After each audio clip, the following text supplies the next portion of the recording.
నగదు రహిత చికిత్సలకు సంబంధించి హైబ్రిడ్ ఇన్సూరెన్స్ విధానం అమలు చేయాలని నిర్ణయించినట్లు వైద్య ఆరోగ్య శాఖ మంత్రి సత్యకుమార్ వెల్లడించారు.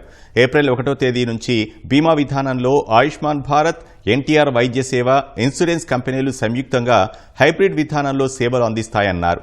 మొత్తం 1,43,00,000 కుటుంబాలకు సేవలు అందేలా చర్యలు చేపట్టామన్నారు.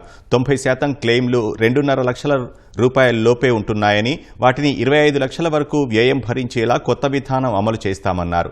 హైబ్రిడ్ విధానంలో ప్రతి కుటుంబం 2,500 వరకు ప్రీమియం చెల్లించాల్సి ఉంటుందని, రోగులను ఇబ్బందులకు గురి చేయకుండా ఇన్సూరెన్స్ కంపెనీలు చికిత్స వ్యయం చెల్లిస్తాయని వివరించారు. గత 5 సంవత్సరాలని చూస్తే అనేక రకాలైన ఫ్రాడ్లు జరిగాయి. ఒక హాస్పిటల్ క్రెడెన్షియల్ తీసుకుని ఇంకో క్లెయిమ్స్ చేయడం, హాస్పిటల్ చేయడం, ఒకే డాక్టర్ ఒకే సమయంలో 3 నుంచి 4 సర్జరీలు చేయడం, ఇర్రెగ్యులారిటీస్, అవకతవకలు కనిపించాయి.